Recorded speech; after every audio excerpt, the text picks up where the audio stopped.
Jessica, welcome aboard to the show. Such a pleasure to have you here today. Thank you. Glad to be on.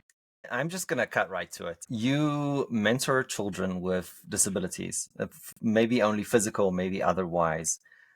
Tell us a story about one of the hardest, let's say, interactions that you had with one of these kids. I was born without arms, so I know how tough of a childhood it can be to be different. And quite frankly, the physicality of not having arms wasn't hard because the body can adapt. And that's what's amazing about our bodies is we learn to use what we have. And this is all I've ever known. But the reality is being different has a lot of basically there's a lot of things that are related to being different, and also how does the world engages with one who is considered different. And so one of the hardest experiences I have is when I see a parent, and this particular parent was someone who thought she was doing the best thing she could for her son. She wanted to make sure that he had every opportunity, that he was cared for at every possible need. But in the end, it actually ended up hurting him because I met with him. He was 14 years old and he couldn't do anything for himself. And Hmm. that's why I tell parents all the time the importance of tough love. It's hard to watch a child struggle. I'm not a parent of a child, but I know because I am an aunt and I watch my nieces and my single nephew struggle. And it's hard to step back and watch, but in reality, it's them finding a way in the world and finding their own way. And sometimes it just takes sitting back, watching and seeing them struggle a little bit, but in the end, they will rise above. But in this particular situation, this mother really didn't give her child the room to grow. And by the time I met with him, he was 14. He had his mom do everything from feeding him to getting him dressed every day, and he just didn't have any sense of independence. And I've learned through my life that independence is power. It empowers you to Yes. feel like I can do this on my own. And it's amazing how it transforms one's concept of not only what they're capable of, but that sense of confidence, the sense of strength. And that's what she unknowingly and unintentionally was not allowing her son to create for himself in his own life. What are the kids saying? What are they sharing with you that their challenges are? Well, kids really, they're resilient and they're so impressionable, which is why I feel such a passion for working with children with limb differences. 1 in 1,200 children will be born with a limb difference, so it's not as rare as it may sound. But I have this passion because they really get hung up on how it is that the world reacts to them. Because we're social beings, we really get affirmed by those around us, and we look to compare ourselves sometimes to others. And when you are physically different, missing a limb, or for me, like missing two limbs, it's really hard to develop that confidence. But when children come to me, they are in awe of what I'm able to do as the world's first armless pilot, flying planes. I'm a fourth degree black belt in Taekwondo and doing these wonderful things without the use of arms and being almost a frontier in that sense because no one has done this before without arms. It gives them a sense of they can do anything. If she can do that, then they can do anything. And that's wonderful. But I also want to give them this sense of pride in who they are, regardless of their difference and regardless of how people react to them. That they can walk into a busy room with a lot of people, a lot of strangers, and stand confidently in their own skin, in their own difference, and not feel so self conscious and cower down to trying to blend in with everyone by covering up the difference. And that's what I want to give to them, and I hope that they can really gain that from an interaction with me. So I want to double down with you. When children come into a room, what is this thing that you're talking about that they this uncomfortableness, and first of all, what do they feel? How does it affect them? And then what are the tools and techniques that you share with them in order to get over it? I think it's important to really shift the perspective, because a lot of times if you come into a room as an individual, and this is something we all have at some point in our life, we feel like, oh, everyone's looking at me. Oh, I look so different. Or, oh my gosh, they're staring at me. They're probably laughing at me, or noticing my difference. And one of the things I tell them is that I had to make a shift to realize that that's what everyone's thinking about themselves. They're not looking at others and really like staring at them, or saying, oh, look at what they're doing, or what how they look. They're really worried about themselves. And when you think about that everyone has their own battles and everyone has their own sense of self-consciousness, then you realize that there's nothing to be insecure about because we're all going through it. We all have something. And when we walk into that room full of strangers, everyone's thinking that everyone's staring at them for various reasons. And that's our common ground. And that we shouldn't let that alter our sense of self worth and self confidence. Jessica, you've done things that are objectively difficult, no matter where or what or how you come from, what your background is. You must have figured out some, I feel bad to call them tips and tricks, but approaches to life to get hard things done. What would you share? What are the things that you've learned? Well, I did a TV show yesterday, and people, they got my little video of the things that I do, clips of me flying and doing all these things without arms, and they're just like, their jaws dropped, and they're like, wow. And what I teach people, and I want to remind them of, is that resilience is a muscle, and everyone has that. Everyone is born with a certain amount of resilience. And so we just have to really strengthen that muscle by doing things that stretch us and make us uncomfortable. And as a result, we are going to be able to do bigger and better things. And just because I happen to do things and it was a little harder, or maybe a lot for what some people might think harder for me, but in reality, that was my gift in the sense that I had to figure it out. And that method of figuring out stuck with me so that the next challenge, I had a set of skills, the skills that I had to learn, that now I apply to the next challenge and the next challenge, and the next challenge. And the truth for everyone else is what you've learned in that resilience building is going to follow you through your life and the obstacles that you face. Let me go on a fishing expedition here. I'm going to guess that you have a very strong philosophy when it comes to dealing with failure and criticism. Is that a fair statement? That's a fair statement because I don't believe in failure. I think that it's an opportunity to learn. And if there's something you're taking away from an experience and maybe it didn't turn out the way you intended, you're still taking away something. You're taking a skill set that you maybe shouldn't go that way about it. So it's valuable and it's something that you're going to be able to use in the future. If there's something valuable you're taking away from it, it's not failure. I love your perspective because for me, if you just learn something from your failure, you automatically turn it into a success, which is, I think, really empowering when you think about it in that mindset. That's true. Jessica, when you think about all of your successes or achievements, big or small, what is the one that, really makes you smile, that you think back and say, that was tough for me, but I'm so glad I did it? Oh, it sounds so strange because I think people already think perhaps it's some of the physical things that I've been able to do, like fly an airplane solo with just my feet and nothing modified, nothing specially built, just a standard airplane, the way people would fly with their hands, but I'm using my feet on the controls. I'm certified to do so. But in reality, there's more of the emotional challenge of being different, of having this gift of not having arms and coming out of that shell of self consciousness to this is who I am and being a stand for who I am every single day when I go out and meet strangers so that I can get a positive interaction and so that I can give off the vibe that, hey, I'm happy and this is who I am and I'm confident about that. That whole journey, which I'm still on, by the way, because I think you never quite, you're always working on yourself. That for me is my pride and joy in knowing that there were times when I wanted to wear a long sleeve sweater or jacket to cover up my Mm, empty sleeves. And mm. now I can go out with a sleeveless shirt and not pay attention to how people react to me because I am carrying myself with confidence and they will react and respond in a positive way if I do so. I mean, that insight I think that you've reached is incredibly important for anybody. That really what you are giving out to the world, to a large degree, what you receive is a reflection of what you're giving out.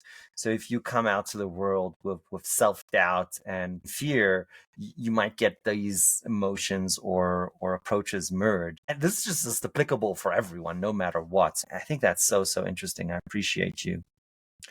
And Jessica, with extreme humbleness, and may I ask your permission to share one of your more difficult moments. What is the moment that you kind of think back and like, God, that was a hard time for me. I remember a exact moment in time when I was just having a really bad day. And I was having this day where, woe is me. I don't want to do anything. I just kind of want to be by myself alone. And it was a day, though, that my mom called me up and said, could you go pick up your aunt from the store? She doesn't drive, but she needs a ride. And I kind of said, okay, I guess I'll do that. And that'll be it. That's all I'm doing today. I'm going to pick her up and I'm going to go and wallow in my own self pity over here in my bedroom. And I don't want to deal with being different. And so I went to the store to start the day with on a bad foot, on the wrong foot.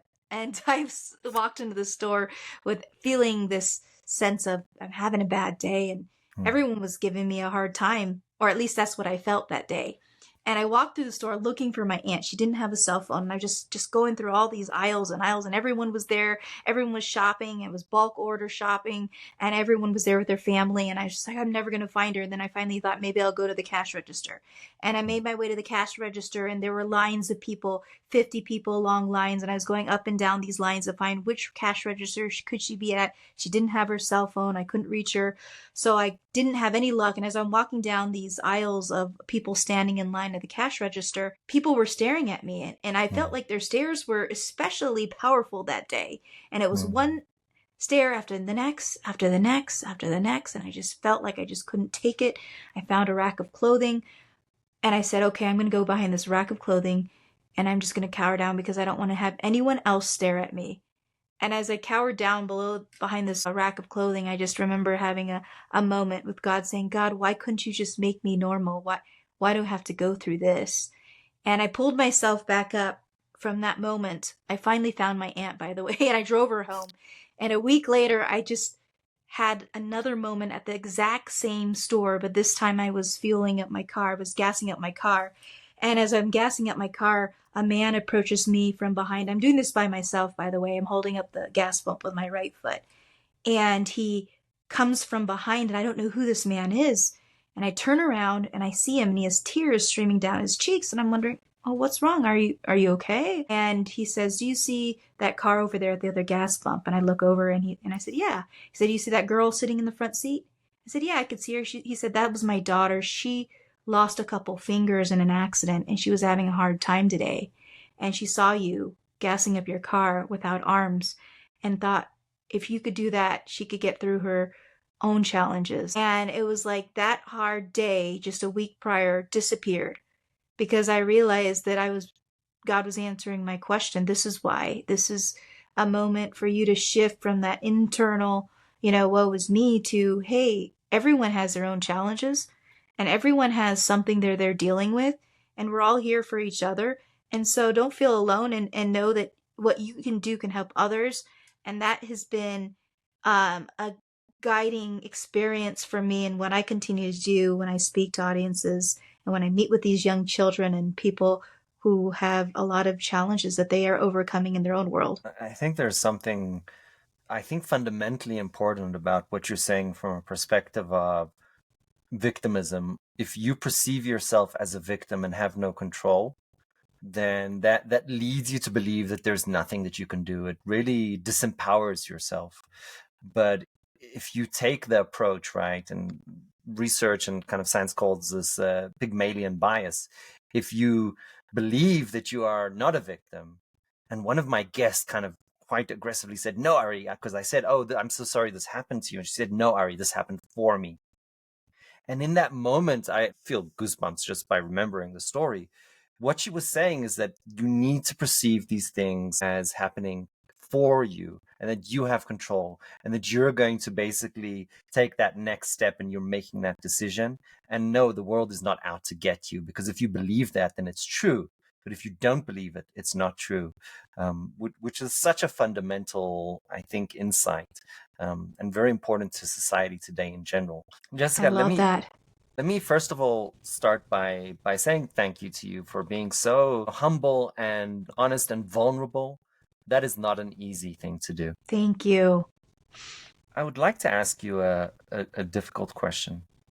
If you had to go back to 20 something year old Jessica, What would you advise her? I think that we always want, I think, more for ourselves, and we always want to be better or to be fitter or in some form or another.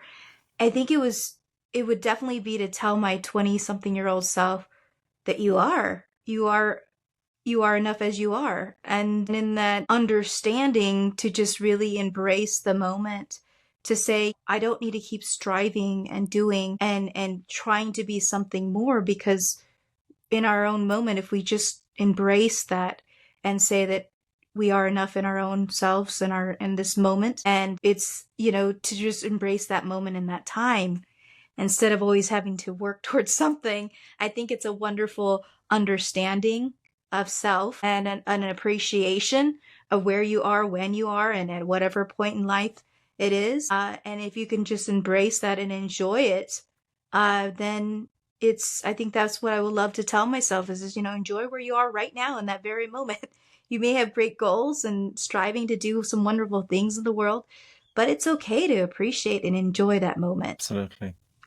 And when you think about the future, what are the next things that you have in plan? I have always have a lot of plans in mind and always thinking big and thinking about great things beyond what I've already done. And I think for me, it's definitely sharing that empowerment with children. I have a passion for talking and being present with kids and children because I just love them and I love how open they are, how impressionable they are, how honest they are.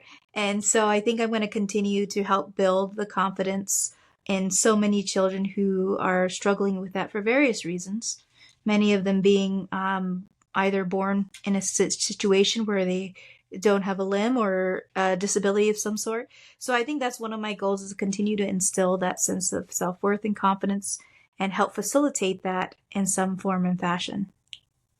Do you work with companies and organizations that are not necessarily dealing with physical challenges? Do you think those lessons are applicable as well?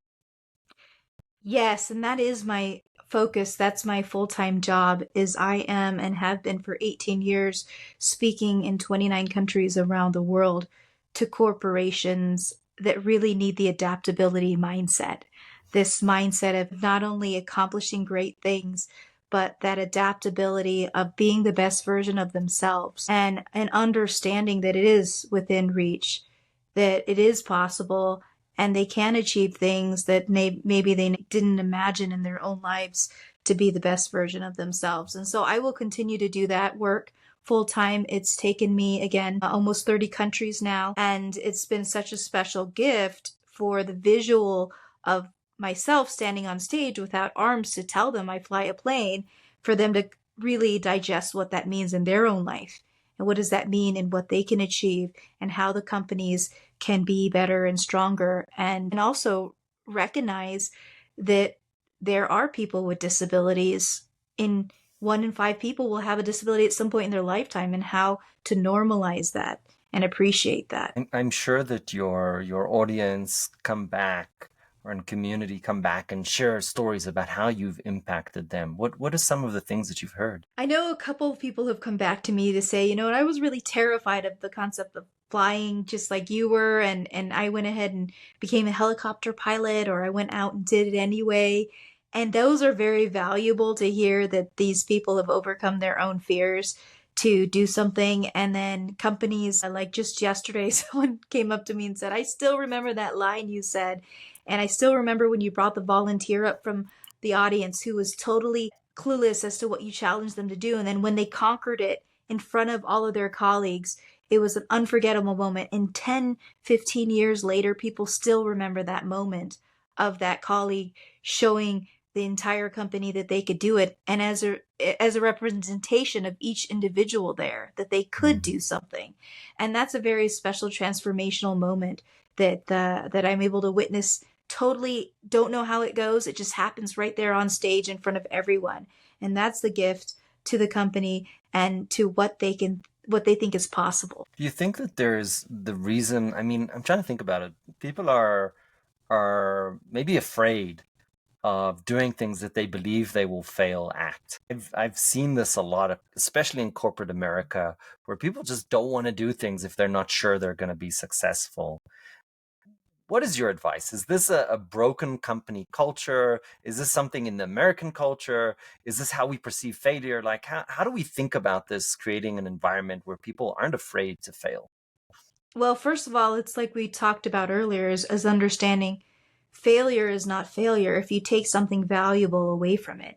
So knowing it's not a risk, instead it is a growth opportunity, and that growth mindset, that's how we grow and that's how we learn. And hey, if you do fail, fail fast. If you don't succeed, okay, take what's valuable from this, whatever lesson you've gained, and move on instead of really stagnating and worrying about, am I going to make the same mistake? So that fear of taking risk has to be eliminated. Fear in itself, as our Zig Ziglar has said, stands for false evidence appearing real. So it's like really understanding how it is to combat fear, how to combat taking risk, and the fear of taking risk, and understanding that failure is a learning opportunity. It helps us to grow. And we all failed so many times as children. It's just evidence of how we learned not to do the things that we avoid doing as adults. And it's just really shifting that perspective. I love that. I want to talk about something that honestly petrifies me personally. And you went ahead and wrote your book. And the book is called Disarm Your Limits, which is absolutely, I personally love pun humor, so I thought that was delightful. What was the moment in time that you said to yourself, I'm going to do this, I'm going to write a book, and why? Strange thing about that, it took me 7 years because I always I was really focused in on what if that title doesn't work or what if that chapter doesn't fit there. It's this focus of perfection. And the perfection doesn't exist. If we were so focused on making it perfect, it would never get accomplished. And I think I had to overcome that something is better than continuing to strive for perfection. Having something is more powerful. And so finally I said, I need to just get this done. I mean, I've gone through like 15 possible titles and attempts at writing a book. I'm just going to get it done. It's going to get out there and it's going to be helping others, which is better than not existing at all and waiting for the perfect time, waiting for the perfect outline, or waiting for everything to be perfect, because it's not about that. It's about accomplishing it and doing it and having it out there for others. And that's why it took 7 years to finally sit down and write this out. But once I was done, I realized what a gift it is to so many who've heard me speak and wanted to take something home to someone who's struggling, who needs a little bit of encouragement, and to pass it on to a loved one or someone who has a disability. And it's just a gift to be able to continue doing that. I love that. This concept of that the great is the enemy of the good, right? That if you're trying to be absolutely perfect, you might not get anywhere at all. I think that's such a wonderful insight. And you wrote a book, but you also put out a movie. That's a whole different level of scary. I can only imagine. Tell us that story. How did that come to life? Well, I definitely don't get all that credit because, yes, I was the subject of the documentary called Right Footed, but the director, Nick Spark, he did a phenomenal job of making that happen. And so it's available now for anyone who wants to watch it for free on Amazon Prime. And I gotta say, having cameras follow you around for a long period of time, there had to be moments where I said, okay, I need to be with myself and I need to have time for myself, because until you really experience it, you don't know what it's like to have a camera follow you just constantly. And I recognized the importance of having balance, and I was able to find balance. And I saw this beautiful documentary come together in a way that I would have never expected. The director would have never expected. And it has now been shared in over 80 countries on National Geographic, had so many awards, but it's really touched people in a different means. It's by watching this beautiful piece put together by Nick and showing the life of myself and my husband Patrick and how we lived together, had gone and reached and touched others in Ethiopia and the Philippines, trying to speak with senators in Washington, D.C. about an international disability treaty. It even captured our wedding together, which is enough for one to celebrate your wedding, and then to have a film crew capture all of that was there's some special moments in there, I must say. But it is a really beautiful piece to be a part of something that is touching others around the world. That's absolutely amazing. Jessica, I am so truly grateful. We don't, when we, impact other people's lives and we put our message out there, we don't always know how much good we're delivering because it doesn't come back to you. But I just want to say thank you so much for delivering your message. I think it's incredibly important and incredibly valuable. And I really appreciate you coming on the show today. Thank you so much. Thank you, and for what you're doing, thank you so much too. Absolutely.